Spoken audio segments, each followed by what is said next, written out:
Welcome to the Pantrium Podcast. Thanks for having me.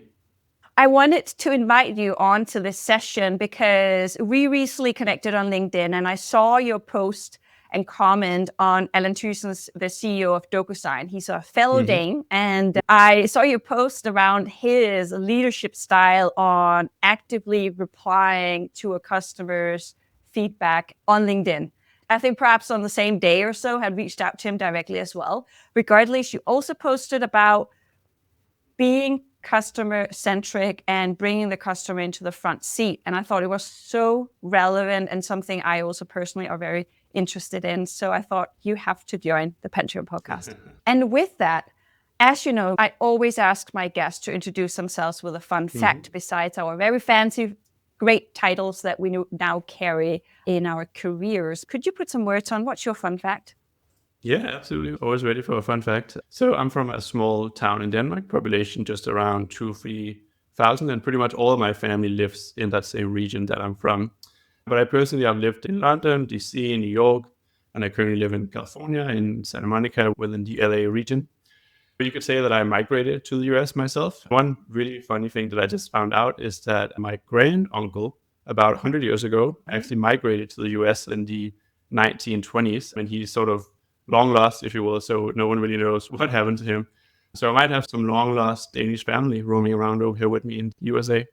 You should start having a deep dive chat with ChatGPT. Actually, I just heard a story about this the other day that someone knew they had uncles, but again, long lost, nobody really knew how and so forth. And through ChatGPT, they were able to map the family tree. And they identified this long lost side of the family. So maybe give it a go. Yeah, well, and there's also all the the DNA testing one can do today. So yeah, maybe I should find my long lost granduncle. And as we talked about today, we're going to talk about being customer focused. We're for sure also touching AI in that space. But first of all, Mads, could you just introduce you and your career journey and perhaps some of the lessons you have learned through your career? I saw on your LinkedIn as well, you yourself has been a startup founder and you have been at Google for many, many years. Yeah, 100%. So I started my career where I'm from in Denmark and around Copenhagen. So I worked at a startup where I studied at CBS, Copenhagen Business School. And then from there, while I was studying, I actually started a small technology company with one of my friends and one of my colleagues at the time, if you will. We started a media agency focused around social media. And this was 11, 12 years ago. So in the very, very early days of social media. That company kind of developed into something more like consultancy. So we actually ended up doing a few tasks or a few contracts, if you will, with Google Copenhagen. So Google Copenhagen contracted us to do some decks and some analysis at the time. And that kind of got me really excited about Google and actually sort of led me into that path of joining Google. So through that work, I ended up applying to Google, got an offer. I moved to London. Back then, I had just finished up my studying. And so got on a plane, moved to London in the city. But that all changed. I met a great team and spent 3-4 years in London. From there, I moved to New York and from there to LA. So I've done quite a lot of different things, but I've always been in a very kind of customer-centric business or in a contract-centric mindset in my business, if you will. Obviously, having a media agency, you live and die by your customers. And in Google, I've always kind of worked in some sort of customer relations. In the beginning, I worked more technical support. So I work with our engineering team and our big customers. And now I work with our advertising partners. So sort of as a partnership manager. So it's been an interesting journey. I would say if there's one learning, I would say it's always roll with the punches and try not to get too hung up in career plans, but rather be minded of your goals and what you want to achieve, but have flexibility with how you achieve them. I think that's where you'll find most success if you're able to take advantage of all the beautiful opportunities that life brings your way. Yeah. And I really like this because I myself also have been going from Copenhagen to London. I was a very short period of time in New York, not as long as you were. And being exposed to other cultures, ways of thinking, and also, again, focusing on being this, bringing customers at the front and center. Looking back at the way that you went about it as in your startup in Denmark and as you were moving into Google and so forth in London and the US. Looking back, what is the biggest difference, or are there something you think really shine through as a difference, or that something that was common regardless of culture and locations in the world? Absolutely. So this is for the customer side for sure, but also very much on the professional development side. So I would say Denmark, UK, there's a lot of similarities. I think we have a little bit of a similar dry humor. We have that same kind of like we, stay within ourselves a little bit. We're not too outgoing. So moving from Denmark to the UK was actually pretty easy, I think, culturally to kind of fit in. But the biggest cultural surprise I actually had, both on the customer and the personal side, was moving to the US, because I think we're so familiar with the US and we grew up watching American TV, movies, etc. So we feel like we know the culture quite well. But it really surprised me when I moved over there and I was, sitting in the first meetings, etc., that we in the Danish culture and to some extent the British, we're not very good about talking about ourselves and what we do and how good we are. So I would be sitting in these big meeting rooms and I'd be realizing, wow, like I really don't have this muscle that these guys have of being able to talk about your work confidently, saying how good you are, saying what you did well, and laying it all out there. I think in coming from a Danish culture, we have much more of we prefer to have someone else give us the praise and maybe sit over in the corner, right? I think that was a big one, was like really, really getting into that muscle of like, no, it's okay to say you're good at something and like saying that out loud. That's really interesting. And because I definitely see that. And also, I would go so far as say the politics is also quite different, even from the UK to the US. I'm curious from the customer side, and when you look at your clients, what's the biggest difference in mindset among your clients and from your experience when it comes across the pond? Yeah, that's a good question. I think one thing that I see that the US is really good at is we have a very entrepreneurial spirit in America.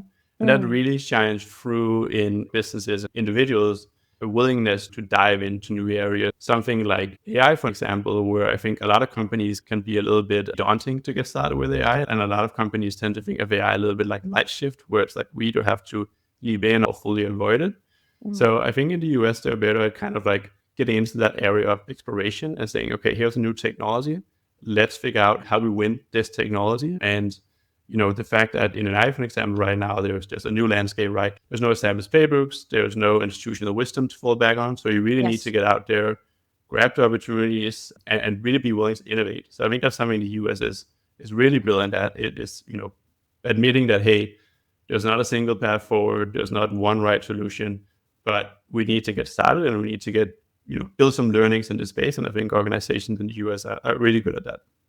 And just figuring out, like you say, right? Like, how in heaven's name are we going to take advantage of this, and what does it mean for us, and how can we use it in practice? I wanted to perhaps take a tiny step back, because you also talked about this concept of sitting in a room, and in America, people are very good at positioning themselves, where maybe us in the Nordics or in the UK might be less so. From a personal perspective, what is some of the biggest lessons you have taken with you in navigating this new cultural dynamic within an American organization? Absolutely. I think one thing that has always been my strength is that I've been willing, when it comes to professional challenges, to leap in and go for it. So whenever something has been presented to me, whether it's moving to a new country or trying a new role or a new product, I'm always willing to try. I think, especially early in your career, the more you can learn, the more you can fail, the better. But one thing that I, in retrospect, should have probably been better at, especially going to these new organizations, new countries, is essentially preparing, right? So I didn't really put too much thought into what is it going to be like to show up at an American office, what's going to be different. And I think part of that is kind of my strength, because it allows me to take some chances, to be willing to grab the opportunities. But it definitely also, I think, sometimes is the older I get, the more I am reflecting on. It's good to sometimes take a step back and make sure you're seeing a situation sort of holistically.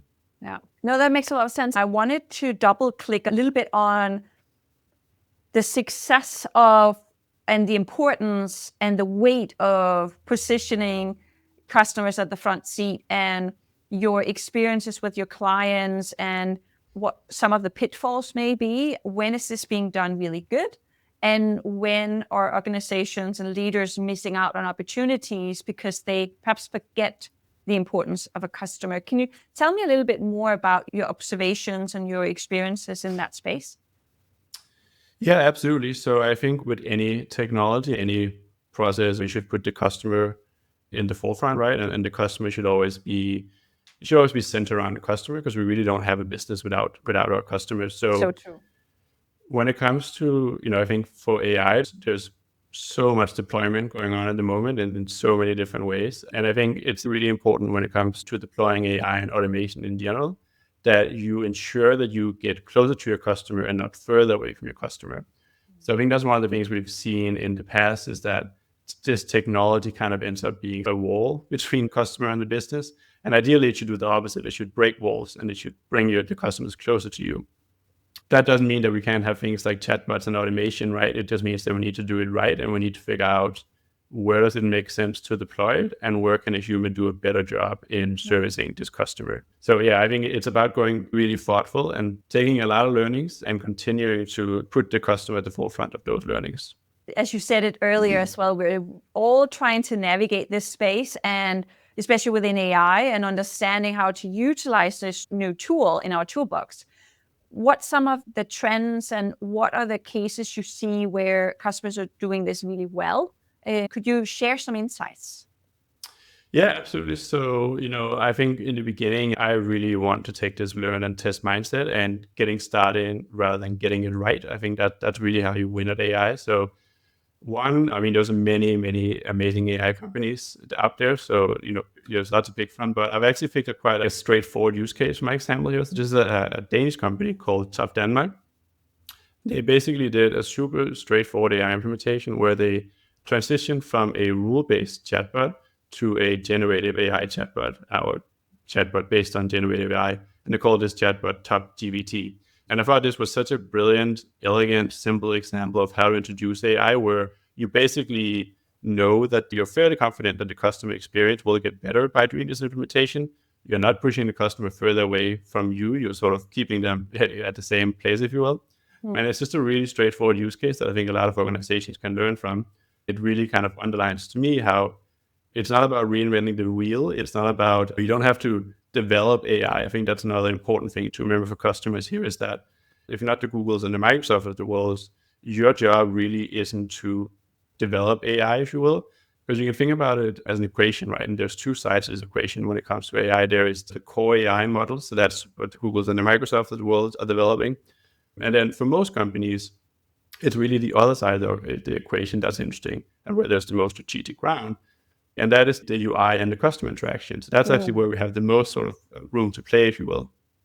What that means is that most organizations today, they're not actually tasked with developing AI. What they're really tasked with is finding an entry point for AI and then putting their unique spin on it that fits with their organization, fits with their customer, fits with the culture.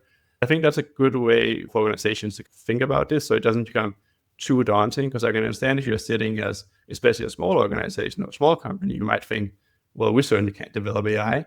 But you have to get out of that mindset and realize that's really not your job. Your job is finding an entry point for your business for AI and where it makes sense for you. So this, I think, helps make it a little bit less daunting to get started.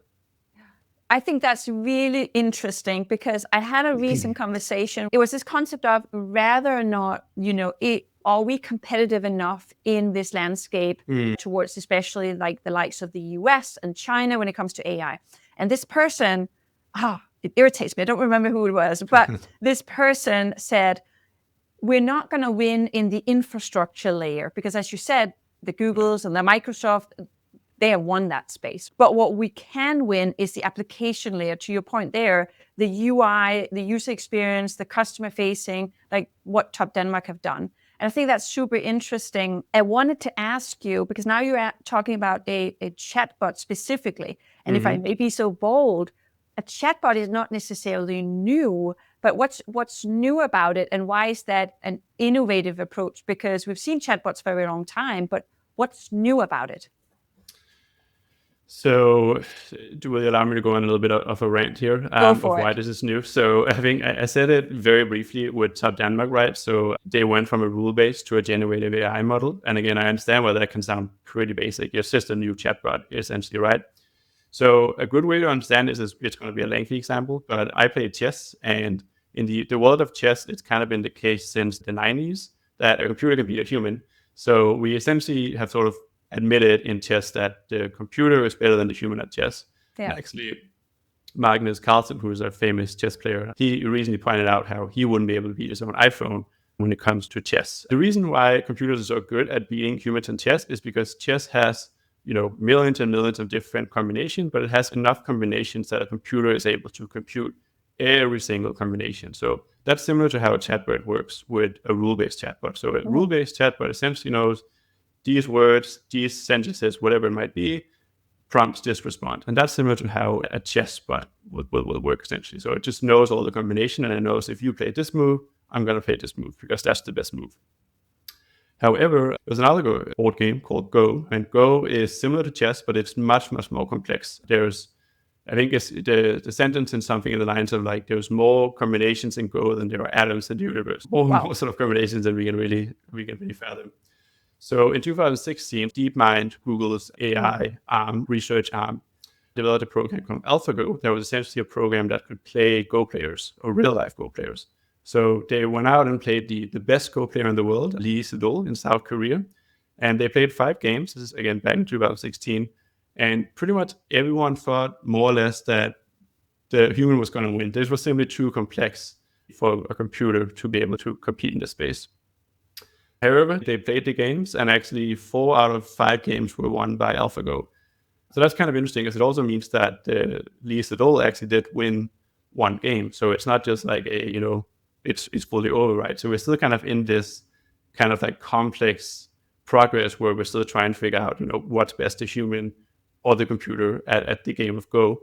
And so it's not the same for chatbots, because obviously the complexity is totally different, but it's a little bit similar of how we've kind of gone through this like quiet revolution where it's still a chatbot. We're still playing the game of Go. We're still playing against a computer. Many of the elements are the same, but the underlying technology is totally different. Because when the AI is playing Go, it's essentially playing based on its own knowledge. So it works, again, similar to how human would work. Like it has some historical knowledge, it has a goal, and then it's trying to achieve that goal, similar to what we would do when we were playing Go. So that means that the AI can play things like creative moves, and it can play moves that we didn't, see coming. And so it's just a really interesting point right now where I think we'll see these like upgrades of technology that seems quite seamlessly, but actually what's going on in the behind the scenes is super interesting, and it's really revolutionary. That's really fascinating. I'm keen to understand some interesting cases you have come across recently that you would want to highlight for other marketeers to be aware of. Yeah, great question. So I think what I will say just as an opener here is that we don't see a lot of like, oh, they got it right. We see a lot of great little iterations, and we see a lot of great deployments, but in my mind, there's not one company who's doing this 100%. Yeah. There's a very interesting company called Pit Viper. They make these super unique glasses. I recently worked with an agency that essentially helped develop Pit Viper campaign, and they used fully AI for developing the video, if you will. So that's one of the things that we're seeing just go 100 miles an hour at the moment is content creation. AI in content creation is just blowing up, and every year it gets more exciting. And yeah, so that's one of the spaces where we're just seeing so many small wins for organizations coming at the moment, where they're able to do cost cutting to some extent, but also much more so do more creative things, like do more exciting things that they weren't able to do before. And I think that's really exciting in the content space. Yeah. And now it leads me to, from your perspective, from your personal perspective, in marketing, they're really under pressure. The CMOs are being asked by CEOs to prove the value that they are actually having a direct impact on the business in terms of revenue. They are being asked to embed or use AI without fully understanding what that means. They're also seeing the likes of AI tools, and now you have Lovable being able to launch MVPs of websites immediately. You have the likes of AI tools. I know Google have a lot of them as well in terms of image generation and content creations and so forth. So there's a lot that could, from the immediate, perhaps frighten and threat the lives of marketeers and within their comms sphere of that universe of marketing skill set. Yeah. But from your perspective, is that true? Should they be afraid, or should they see it as an additional new resource? Yeah, really great question. I think there's no doubt that we're going through a big transitional period, right? And a lot of jobs will change. A lot of industries will change. I really like this quote by Professor Scott Galloway. He's a economics professor, but he's also known as a podcaster from the Prof G podcast. And he has this quote where he says, AI won't take your job, but someone who understands AI will take your job.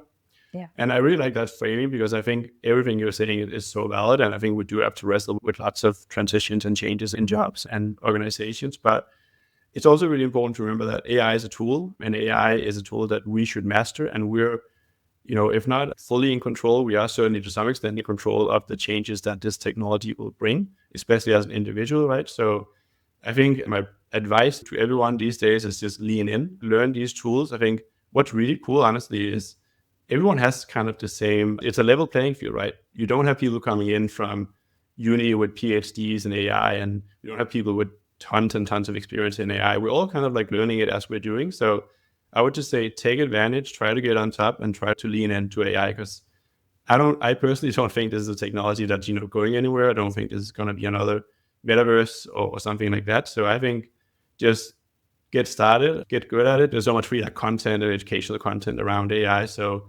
I would just say, try to get on top of it. Don't think of it as like a scary robot or a scary technology. It's a tool that you can use and you can master. Yeah. And for those marketeers, comms, CMOs, the likes that are probably feel a little bit overwhelmed with figuring it out outside of their day job, because they'll be like, well, I am being forced to cut costs, but do more with less. And there's a lot going on. How in heaven's name am I going to do this? If you are to give them advice on a platform where they can kind of stay tuned with what's happening, or if you were to give them 3 pieces of like, definitely, or just one, definitely check this out. This is something you should definitely understand or start learning. Like where should they start? What would you advise them to think of? So I actually think the best way to get started is to try out the tools. So I know it depends a little bit on what your job is, but most people who have an interest in a podcast like this will likely have a job where AI can play some sort of roles. Even something as simple as rewriting emails, or maybe having it draft an email for you. Things like that, like get started and get those first experiences, because I think the more you use it, the more you'll find out, oh, here's like another way I can use it. So I think there's going to be some synergies as you kind of like learn about the technology. Yeah. No, and I think that's a good point, Mads. So like, when are you doing something that you could probably reduce time on or completely eliminate? From your perspective, as you are working with your customers and agencies, is there a framework or best practice to achieve results and really bring that customer in the forefront? Yeah, absolutely. I would say lead with empathy. So try to put yourself in the customer's shoes. Think about, if I would log on to this website, platform, app, and I was met with this chatbot and I was trying to solve whatever problem it is, how would I feel? How would I react? So always try to put yourself in the customer's shoes. And then just a very simple, get feedback. Make sure you get feedback for everything you do. If you're launching something new, especially automation, make sure you get strong feedback. And you also get into that mindset that I said about continuously innovating, continuously iterating. We don't want to be in a mindset where we launch something and we go, okay, well, that's launched, so now this has to stay forever. Yeah, exactly. So, shut down the team, leave that alone. We want to keep learning. And I think if we do that, it will do right by our customers, even on chatbots and other AI solutions. Yeah, I totally agree. It's like this ever flight wheel that keeps spinning and going faster as we get more feedback from the customer and reiterating, right? And I actually think your 2 pieces of advice in order to get closer to customers are super simple, but I think they're also so simple that people sometimes forget them. Yeah, it almost feels too obvious to say, let's send out a feedback form, but sometimes a simple solution is often the best. Yep, absolutely. I wanted to move us ahead to our last point of our conversation today, and that's when we are starting to look ahead. We've done it a little bit already, but I wanted to talk to you a little bit more about fresh viewpoints, what are the things you think we really need to seriously rethink as we move ahead and also in this era of AI?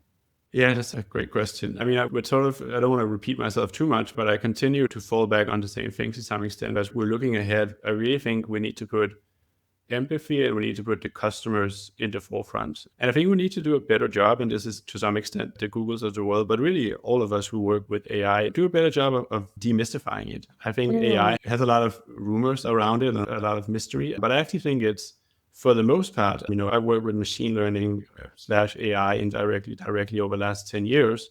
And for some reason, when we called it machine learning, no one thought it was very daunting. But now that it's AI, it seems like it's a little bit of a scary thing. So I would just say, remember that it's a technology that you can use and you are sort of the master of, and continue to learn. I don't think, unfortunately, there's any easy solutions for the future. I think we all just have to keep working hard. One of the reasons I really like this podcast is that focus on the messy middle. Because to me, that's where we are right now with AI. We're in the middle of the messy middle, right? There's going to be so many setbacks. There's going to be so many strange learnings. There's going to be so many exciting results. In the meantime, there's going to be just a lot of smart people working on really difficult problems. And I think that's really where the exciting part is. So I'm not that worried about the future, to be honest. I think it's like, this is where it's at. I love that. And as you actually just mentioned that, because you were so kind to actually share that with me also around your enthusiasm around the messy middle. I actually wanted to hear from you, from your experience observations in the ecosystem, what some of those messy middles, the things that you've seen went wrong that people should be aware of. So, don't do this. Someone else have tested it. It's not the right way of going. Anything you want to share with the audience today about that messy middle? I would say, be okay with making mistakes. Remember that this is a learning process. And maybe if you're a leader, say that out loud. Maybe say, hey, this is a test. This is something we're trying out. We know this is not necessarily going to end up in success. And really try to empower your team to take that true sort of like, hey, we might test something and we might fail, but we'll learn from it. And that's really the most important part. So keep that in mind. And I think it's really important for leaders right now to go out and empower their team to do this testing, because otherwise, you're just going to end up kind of sitting on your hands. And the uncomfortable truth, I think, about AI is that if you're sitting around waiting for the perfect AI strategy, or you're waiting for some risk-free playbook, you're going to lose out to your competitors who's willing to get messy, get into that messy middle, test some entry points, and learn from their failures. So I think the uncomfortable truth is really, don't get stuck, get going, and test and learn. Yeah. And actually, you said it a little bit earlier yourself as well. You said get tested. Get testing. I can't speak now either. But you're so right. And I think also one of the parts that I see also in my work is you need to create smaller milestones and, get that out, live in the real world, and then learn from it, as you say. But I think we as human beings easily make huge projects that will take forever to get shipped and might actually never get to the point where we ship it, and it will just quietly die on a PowerPoint presentation somewhere. And I think that is also something that we all need to learn, that it doesn't have to be this fully fleshed, 360 campaign that is smooth and is just completely perfect. Would you agree? 100%. Yeah, I think it goes back to sort of one of my earlier points of stop thinking of AI as an on and off button, and start thinking of a process that you have to get started with. Yeah, absolutely. And I'm curious, as we're talking about the future and inspiration and so on, who are you following that challenge your viewpoint and also inspire you? Yeah, great question. Also, there's a couple of podcasts that I would call out. So there's one called Another Podcast. The title is literally Another Podcast. It's Benedict Evans. He's a really brilliant guy. And then Prof G is a podcast that I listen a lot to. It has quite a holistic POV, so it does a lot of business, a lot of AI, but it also talks more about personal growth and sort of personal life in general. So those two podcasts that I'm a big fan of. And then I'm a really big fan of just reading paper books, old school books. So whether it's fiction or nonfiction, I think just continue, always have a book that you're reading, I think is a good kind of rule for all of us, especially in this such a digitized economy. It's good to always be able to put your eyes to some regular paper. Yeah, I love it. And I'm also getting very nostalgic these days, going back to old school stuff. I'm curious to know which book you're reading at the moment. The one I'm reading currently is actually about news influencers and how podcasters are changing the media landscape, because I'm in that space now. So I find it super interesting. What book are you reading at the moment?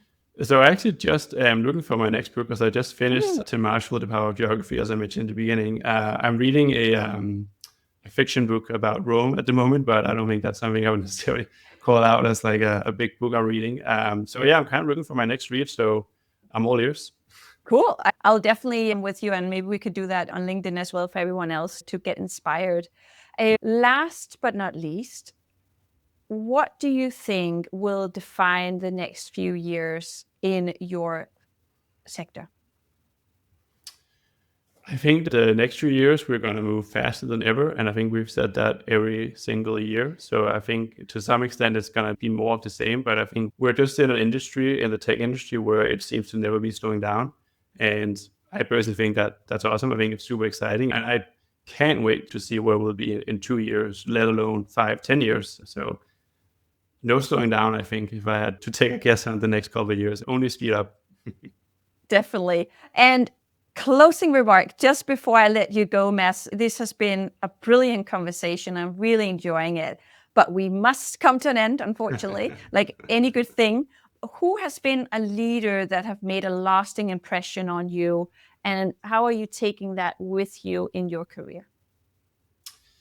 So I think one of the most inspiring people professionally to me is Danish, who's the CEO of DeepMind. He's taken just some incredible challenges and met them head on. As a person, he comes off as extremely grounded. I know he still takes the train from his house in South London into the DeepMind headquarters. So just an extremely grounded guy who's doing some wildly impressive things. He won the Nobel Prize not in physics, actually I think in physics a few years ago. And he's just done some astonishing things. So I would say go look up DeepMind and some of the things that they've done. They continue to impress me. So yeah, I think that's a very exciting organization and a very exciting leader to follow.